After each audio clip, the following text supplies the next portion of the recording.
The What's Neat This Week video podcast is supported by enthusiastic model railroaders just like you. Additional support is provided by Athearn Trains. Check out all their new monthly announcements at athearn.com.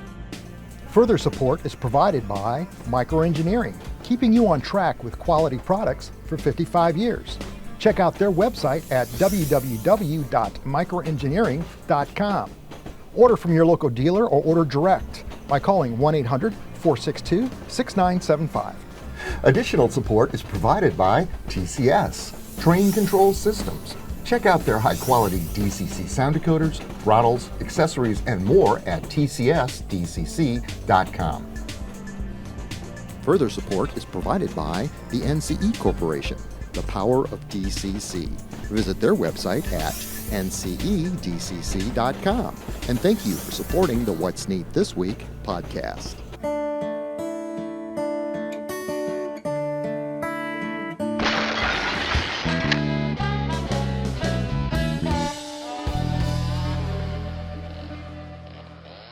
This is the What's Neat This Week show number 126 for August 15th, 2020. I've got with me sitting in the studio Campbell Rice. Hello, Campbell. Hello, everybody. On Skype tonight, we've got my favorite, Chris Palomarez. Hi, Chris. Howdy.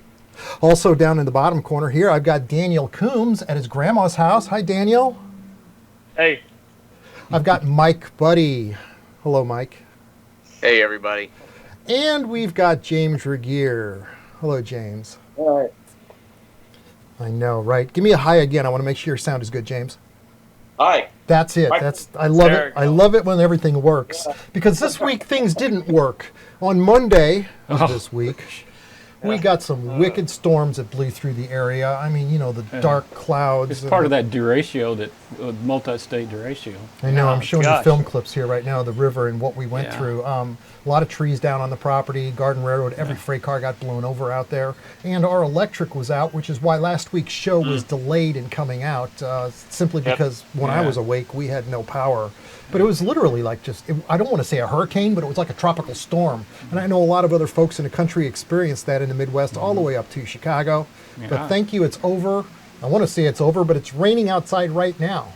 Yeah, we had like 82-mile-an-hour winds at my house, so Ooh, yes, it was quite rough. Yeah.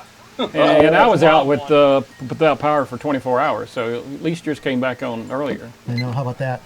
One good thing was, after the storms cleared this week, we did get some sunshine. I did get a couple of beautiful sunny days outside, and as I promised last week that I would show you this week on the show, I've got the SDF 40-2s, or otherwise known as SDP-40Fs, from Athearn Trains. And these are the Santa Fe bluebonnets with the notch noses on them. I took every one of these outside and I shot some beautiful photography of them. I'm going to start with number 5252.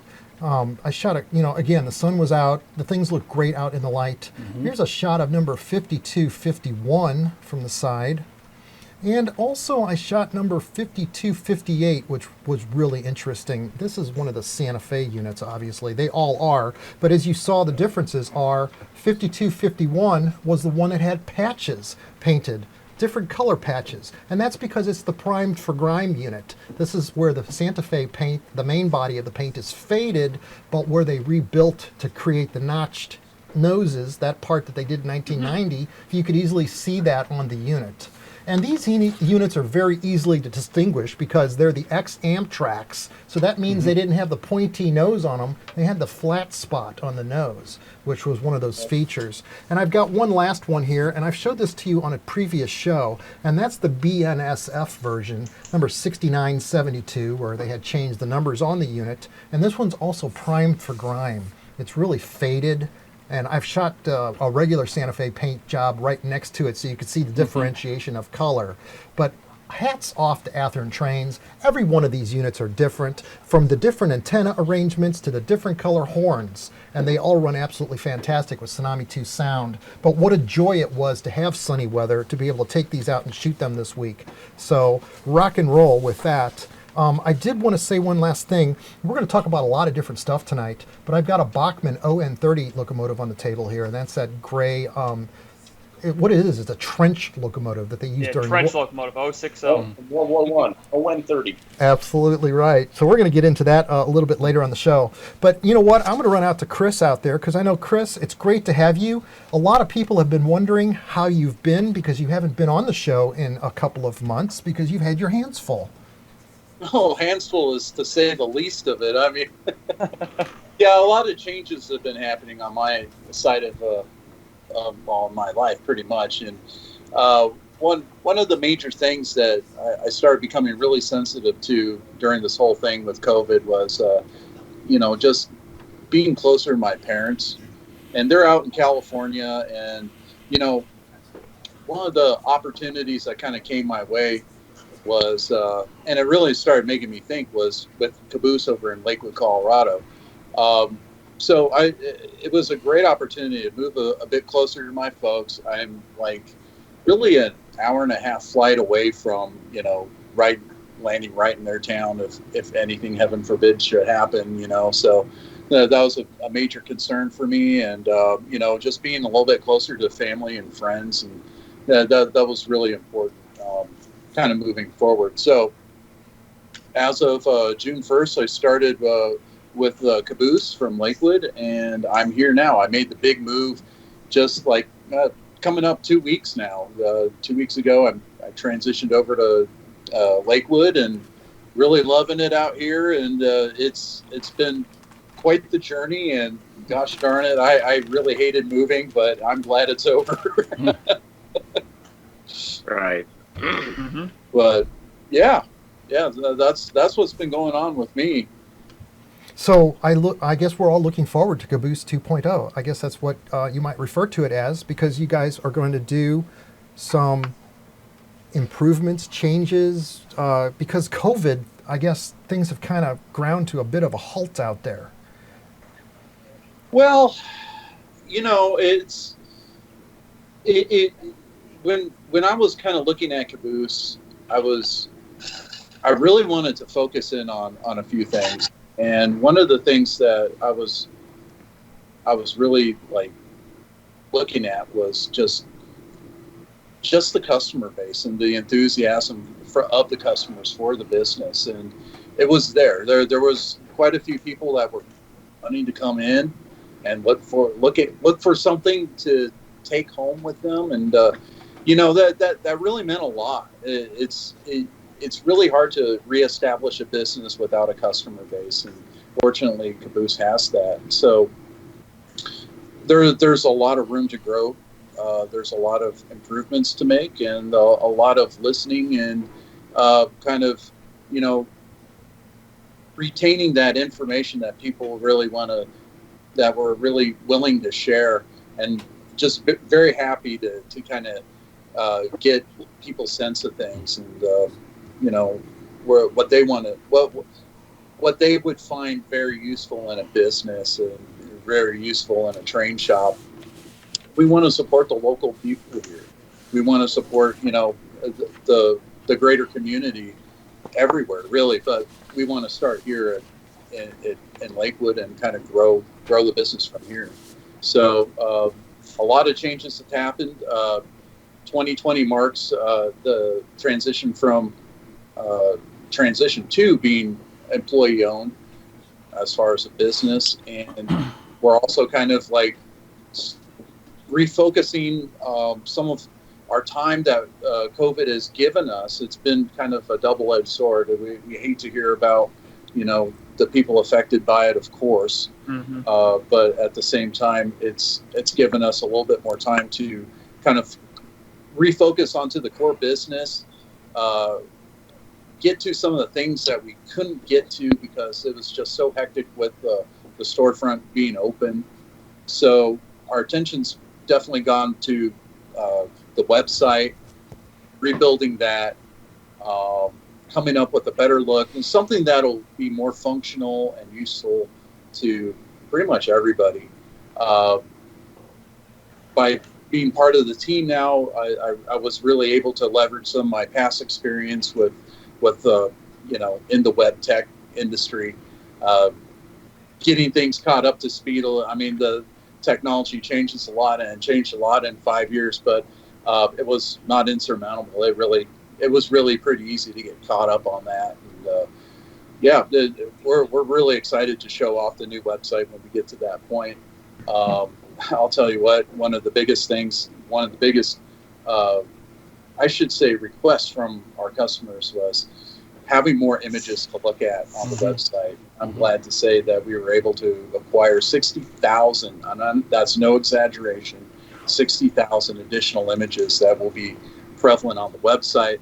We're also going to be working with you, Mr. Kendo Patterson. That's right. And we're excited about that and getting, a really high level of usefulness to this, and just have the products, stand by some of the smaller manufacturers.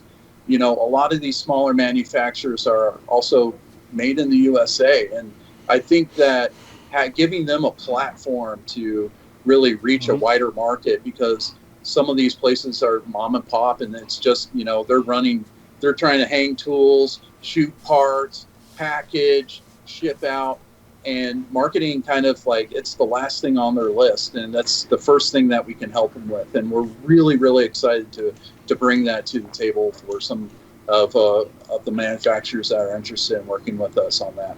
So I'm really excited, Chris. Awesome. I know you won't ever say it yourself, but you are an amazing individual that has great knowledge of our industry and our hobby overall. And that knowledge and your passion for the hobby will play out as such an asset for that store. You are going to help all the boys out there.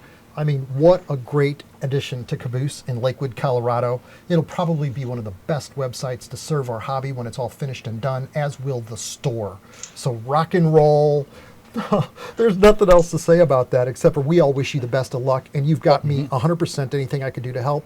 I know we're going to go through the entire line, Thank you. the entire line of micro-engineering products and bridges and different things. In fact, next week on the show, we're going to show you all of the vehicles that are in the micro-engineering Wheelworks line, which is a lot of different vehicles, which requires me to do a lot of photography. I had no clue there were that many. I know, when they gave me 3 boxes, N scale, HO scale, all the different things, and all the bridges we showed off on a show previously. I didn't know all those tall bridges existed in those different shapes and sizes. But we're going to, in fact, Chris is going to come out here. We're going to do a lot of photography on those and actually put real scenes behind them.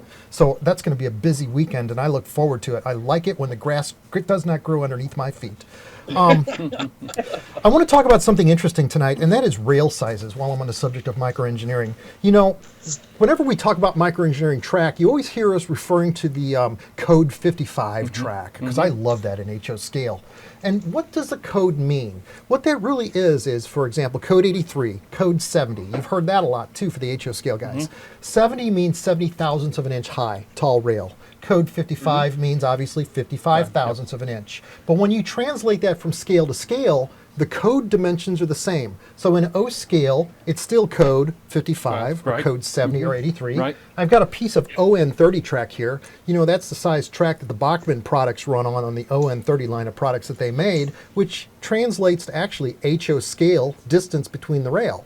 But I've got some code 70 track here. And if you go through the numbers and actually think about it, in O scale, code 70 rail is 35-pound rail.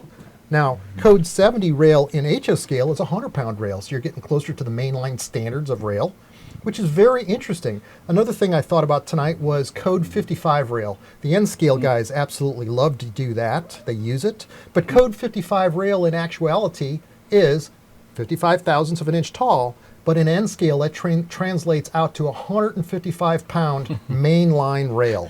That's why it looks so good in N scale. But in HO scale, it translates to 75-pound lightweight, secondary and third yard and siding type rail. Right.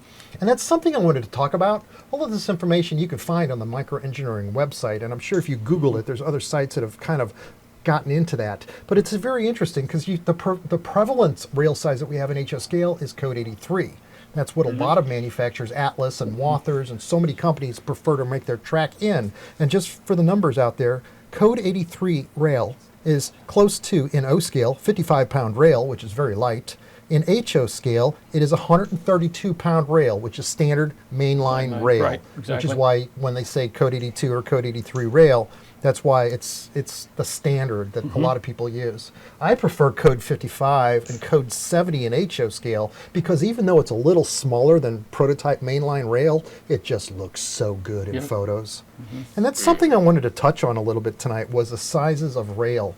It's something that a lot of folks don't think about, but I want you all to think about it when you're designing your layouts and you're choosing what size track to use, because the size of the rail makes a very effective difference in the way the scene looks.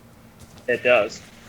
You know, Ken, Dave Davis and I would always kind of geek out on this conversation and start talking about rail codes and tie plates and stuff. But one of my favorite microengineering pieces of flex track actually is the Code 55 flex. When you get that down in a yard or, you know, kind of like a small industrial area, especially when it's out kind of in the foreground, it just makes the rolling stock or freight cars or whatever's on it look that much more massive. It's just has a really delicate look. It kind of has this sort of wiggled look already. So when you kind of sight down the railheads, it has this really kind of like messed up look. It's just awesome stuff. That's I think absolutely the true. track is overlooked in a lot of aspects of our hobby. I don't think Yeah. that as many people really think about it. You know, you go to the hobby shop, you buy a track, you put it down, you run your trains. But I think a lot of people are missing out on that aspect. Did you notice on last week's show we had that Michigan Interstate Railroad that Greg had built? He painted every single one of those ties in his switchyard. Each one had a different shade of weathering. I mean, and what a great presentation that turned out to be. He supplied us with 132 photographs for that. Wow. That was absolutely amazing. I've got to doing the same thing. In fact, I'll have to blame that on Ron from Ron's Trains and Things. He did a video of painting the ties, and I kind of copied it. That's N scale. Instant scale. But I started doing HO, and unfortunately, once you start doing that, you know, you got to keep going. You gotta keep going. You know, and I got so much track that I'll be painting ties forever, but it really makes a difference. I Now, know. some of the detail things, once you start on them, you Yeah, just can't stop yourself, and then you wind up paying the piper. yeah. Me, I just try to keep it simple. Just say, all right, I'm laying it down, soldering it up. Let's run some trains. I really don't care about the detail that much. That's just me. I love seeing all those trains running behind you. All right, so yes, I guess it's going to lead in. So as you guys see behind me, I got trains running, but however, I'm not at my HO scale layout. I'm at the O scale layout I got here at my grandparents' house. So Ken, like as always, mind if I go ahead and show the viewers of what's neat? Please do. We want to see it. All right. Hopefully, if my Wi-Fi stays intact. All right. So as you see here, we got a couple O-scale loops. Lionel Fast Tracks is on the outside, as it is in your traditional line track. I got the MTH Rail King system running too, and as you see here, I got a train that my grandpa got a couple years ago. Well, actually, no, several years ago. I had as a kid, and I just got it running around on I think this is a 12 by 7 foot tabletop that was given to me for free. So it's like I couldn't beat, with it being free. But it's just this general loop, and then in the middle, I've got an HO scale collectible Budweiser train that I'm also running. So Cool. I mean, this is just the loop. There's nothing really much else to talk about this setup, but I'm actually also using his MTH's Wi-Fi system. So this I can run the trains with the phone. So all the O-scale engines got their own identities, own names, and I can quickly select, okay, this engine, boom, I'm running trains. Wow. Good job. That is cool. It's cool.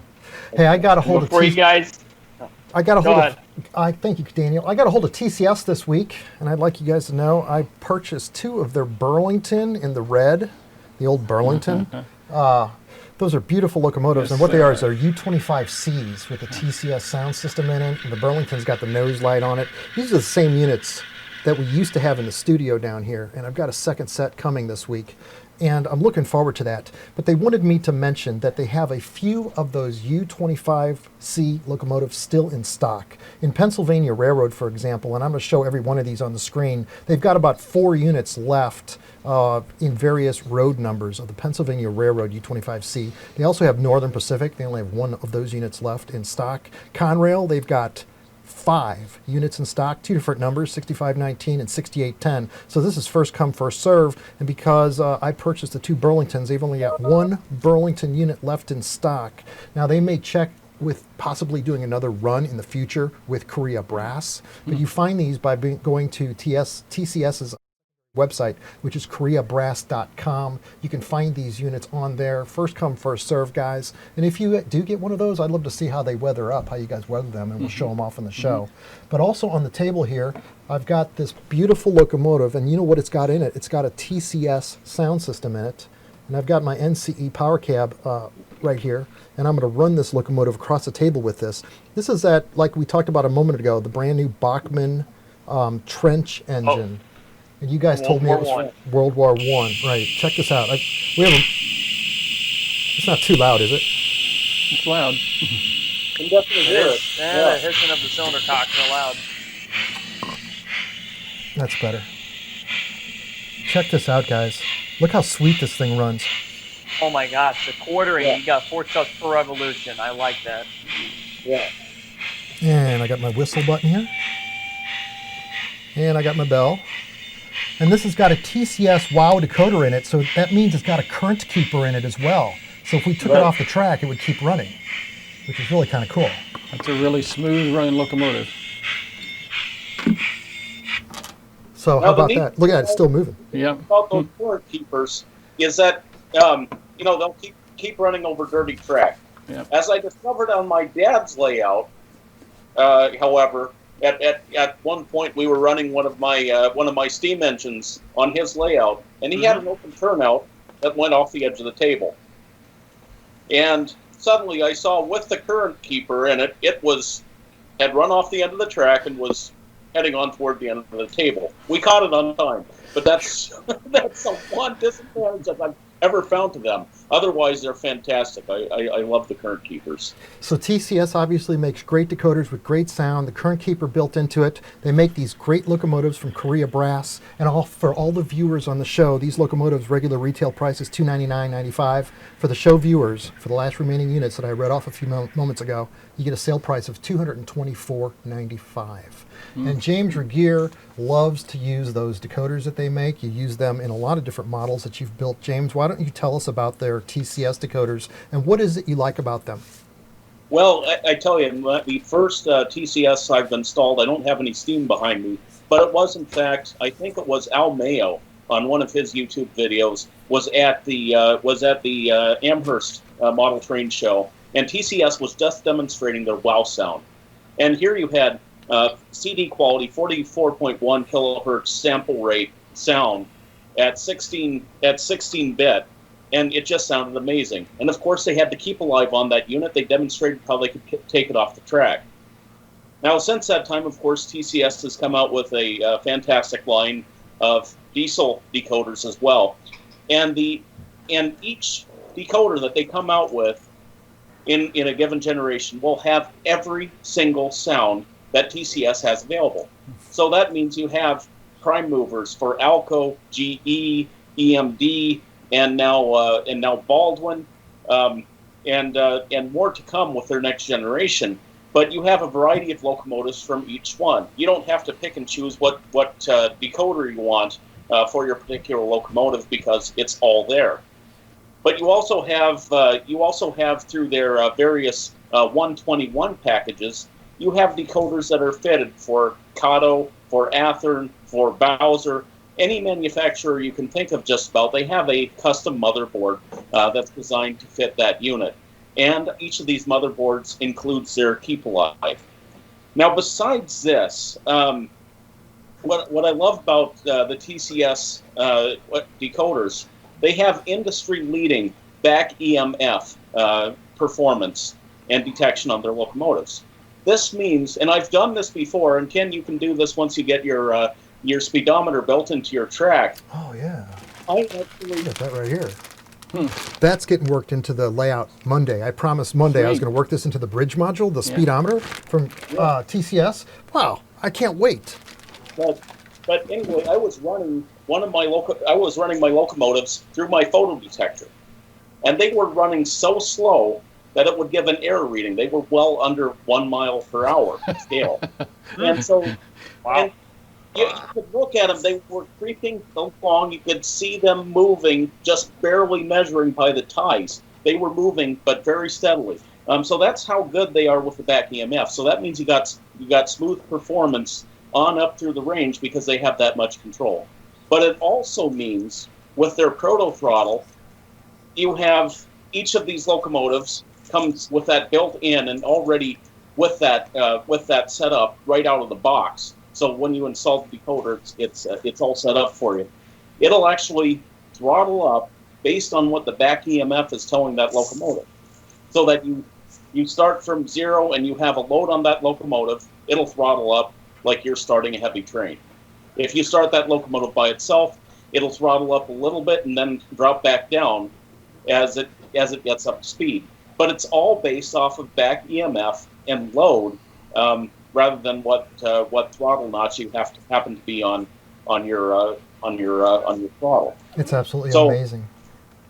There's been a lot of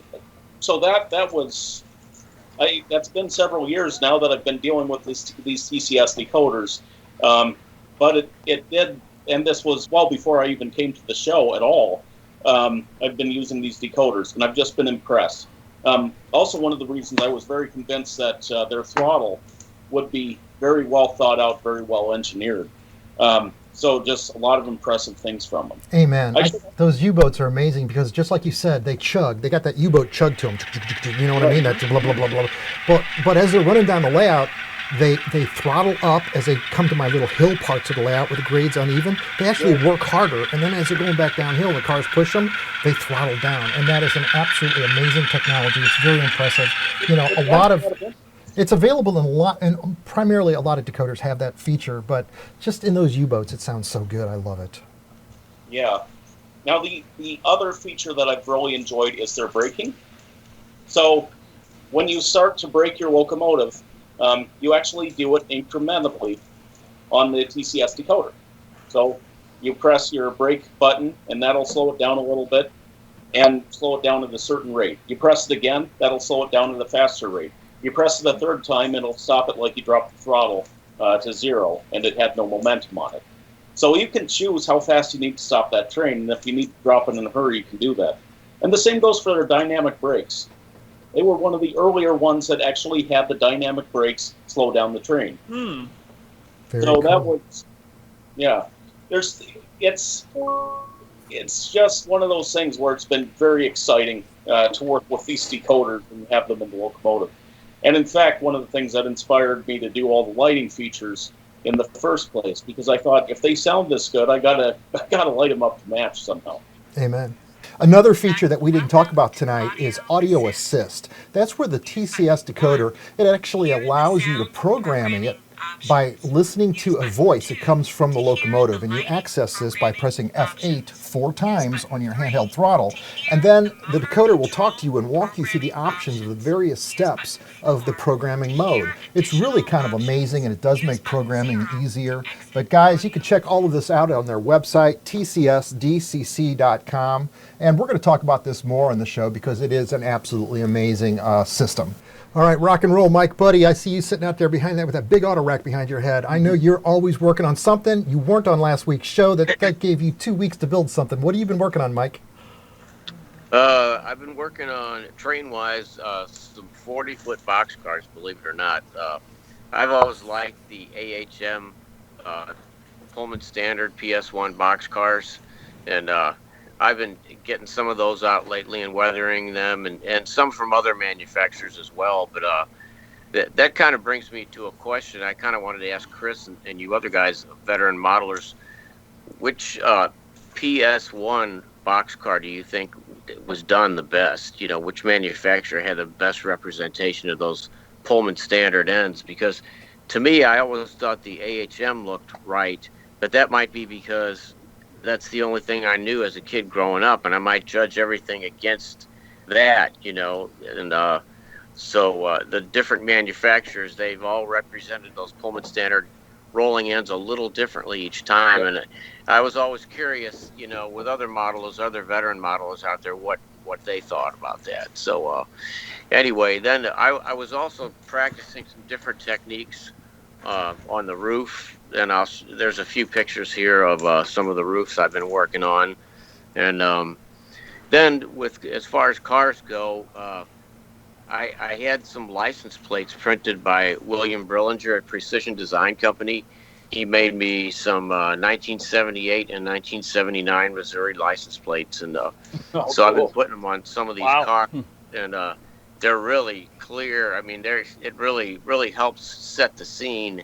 And a couple cars in particular, well, all these cars tonight are John Tyson's cars, but this first one is a green 1970 Impala, and it's got the 1978 license plates on it, and which are black with yellow, kind of like California plates were in the 60s and 70s. But then this red car is a red 68 Chevy Bel Air, and that's a model of the car. It was our family car. My dad bought that car brand new in '68, and me and my sister learned to drive on it. We took a lot of family trips and everything, and so it's really cool to have a model of it. And you might notice it doesn't have any hubcaps. Those aluminum hubcaps that those cars came with, they bent up right away, because back then you had to change snow tires and put snow tires on, every season. And so after a while, the hubcaps were all gone, and my dad drove it for a long time. But he took care of that thing really well, changed the oil and painted all the little chips with the brush and everything. And finally, he traded it in 1977 on a Pontiac Bonneville. And within a week of trading it in, we got a call from the East St. Louis Police Department wanting to know why our car was wrecked and abandoned on Interstate 70. All those years, my dad took care of the car, and it was gone for a week, and somebody totaled it, And the registration hadn't even had time to catch up with the new owner, if there was a new owner. But when they traced the VIN number, it went back to my dad. So anyway, that's the history of that car. But I've got a bunch of Vegas left over too from that Vertipack project that I did a couple weeks ago, and so I put some of the license plates on them also. And then another thing, I had William Brillinger do decals for me with these Flex Steel trucks. When I was a kid, I used to see these trucks on the highway, and there's a picture on the side of this guy looking underneath the chair, and I always thought it was kind of creepy but kind of cool. So I decided to make a couple models of those trucks, and so I'll take some pictures of that and show those to you. But again, Precision Design really did a super job on the decals and the license plates for the cars and everything, and so that's what I've been working on. I'm kind of slowly getting back into that Firebird and Camaro project. I've been using the airbrush weathering some of the auto racks. I got to get them finally done before I start loading them up with the cars, but that'll be pretty cool. Some night I'll have a run by of 6 tri-levels full of Camaros and Firebirds. So anyway, that's what I've been working. I'm going to give a shout out with you about William Brillinger, because he's done some decal work, and I buy a lot of my Rail Pro stuff from him as well, because he's a Rail Pro guy. And even though he's in Canada, the day I order something, typically the next day it's in the mail, and he usually gets here in a couple days. And he's really, really good, and really fair prices, especially on decal work. Does a great job. He's got a post office box, and he's got a P.O. box in North Dakota. Yeah. And he drives across the border and mails his stuff every. He's just across the border in Altona. Yeah. So right. So So he does excellent work for sure. Yes, he does. So if anybody needs any decal work, look him up, Precision Design Company, because he does really good work. I know, this is a great resource. This is what we used to do on Saturday nights. We'd all exchange ideas. We'd show each other our new models, our latest weathering. Everybody, Dave Davis would bring over some of the coolest freight car loads and the stuff he's worked on. And it's amazing how we've been able to transition this out to all of our wonderful friends out there the way we do through the social media. As a matter of fact, and just interesting aside, this elevator right here is a model of the elevator in Gretna. Well, William recognized it right away, because Altona's like right north of Gretna, and so he was like, "Yeah, that's the elevator." So, oh, cool! That's awesome. Yeah, neat. Campbell Rice is in this month's August. What's Neat that's running right now. You can see his layout. My And mess. It's the readers' comments have been very nice. They enjoy your layout. They really are interested in that Everybody's too Rail kind. Pro system too that you're using. That's really gotten a lot of attention. Yeah. But just the fact is, it's just everything's. You did that in like 9 months, So far, so I can't wait to see what you do next. well, it's been enjoyable. I'll slow down a little bit in the summer, but I did have some good COVID times, so I got a lot of progress. But I'll dig it back up when it gets cool again, and get back down in the basement and do some more. Now we've been down here in the basement with Tim Schreiner. Tim, are you down here somewhere? Yes. Tim, why don't you say hi to our folks out there? Hey, Tim how is you doing doing? a video for the October What's Neat on how to make rock molds and castings. And he's been doing a fantastic job out there in the back here. And as soon as we're done shooting this show, we're going to go back there probably for another 2 hours and complete this diorama that he's building. And his home layout is absolutely exquisite. You shot me some photographs Right. of his home layout. Let me share with you right now just a couple of those pictures. His rock work, the way that you blend your scenery in, Oh, thank you. Tim, it's just very impressive. So I can't wait to see the outcome on this video that we're making for September. It's going to look great. October. Looking forward to it. That's right, October. Thank you very much, guys. Yep. Everybody look forward to that because it's going to be really good. I've only got one more thing on my list, and then we'll do a go-around out there to see if there's anything we forgot. Our friend Denny Yelsma, look what he sent today. Oh, wow, It's look at that. beautiful. And the reason he sent this That's was nice. he wants to show the world out there that he makes more than just What's Neat This Week jackets. This is the Union Pacific. No. This is a Union Pacific jacket, and I tried to get my wife down here to model it for us tonight. But how pretty is that? This is all sewn. That is not. Yeah. I'm sure the cameras are not catching the detail in the drive gear on that locomotive because it is beautiful. That is totally amazing. This is a really nice quality coat too. You know it. Yes. He does not do anything that's not quality. Look at the logo on the front. It's just beautiful. So rock and roll, Denny Yelsma, I just Yelsma.com, Yelsma.com. Last year, and it was just fantastic. The number of different designs that he had. Yeah, Just a lot go of to great his stuff. website. There are just pages and pages and pages of nothing but logos. I mean, if it's there, he's got it. What's that website? Yelsma.com. That's with correct. a J. Yelsma. That's right. Del.com. So guys, check it out. That's the last thing on my list. That almost means it's time to go around the table here and see if there's anything else. Chris, is there anything else you want to catch up on here or talk about? Well, I'm looking forward to coming out and visiting with everybody again. It'll be cool to, be in St. Louis again. It's been a little while since I've been out there, so looking forward to the next time there, Ken. You got any Great. idea when that might be? I'm still working out a couple things on my end. There's a couple big collections coming in, and I will let you know. Okay, rock and roll on that. Daniel, anything last? I see that train behind you. We love looking at it. Yeah, I know. Not too much, but again, this Christmas train that I'm planning is still going to come out real nice, so we'll wait and see. Cool, Mike. Get me those photographs. I'm sure your segments Will do. always are so amazing on the show. I love seeing all the work that you do. That was a very interesting conversation I brought up last week about the prices of models in the industry. I won't bring that up again, but we had over 100 readers' comments, and they were all over the path both ways. A lot of folks agreed, a lot of folks disagreed.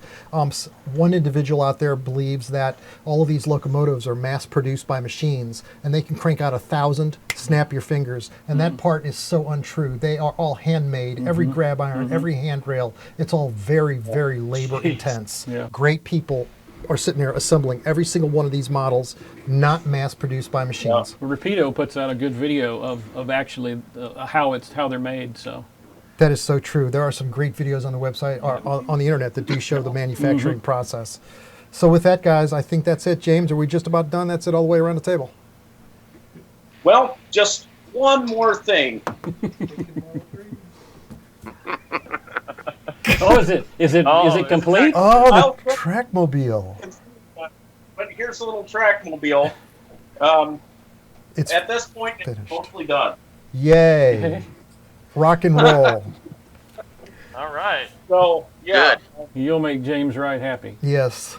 James Wright's Trackmobile is complete. And that's going to run in a video, I think, in October, or September's What's Neat, isn't it? Video for that? That's right. I got to get this all scrambled together, but that's the idea. And congratulations on your position at Model Road Hobbyist Magazine. I believe you're one of the associate editors right now for that magazine. So far it's trial basis, but it's been interesting. Are we breaking up here? No, you're doing Yes, fine. your sound went dead. No, I'm good. Everything's good. Oh, Roro. Uh-oh. they froze. That's all right. I The mean, fact, we do have storms going through, so there could have been something that happened there for them. best hobby in the world with Hey, the we best can talk people in about it, guys. Absolutely. Yeah. Yeah. So, rounding out show number All right, 126. what do you really think of them? Who knows? Skype broke out at the right time. Best hobby in the world, guys. Let's go run some trains.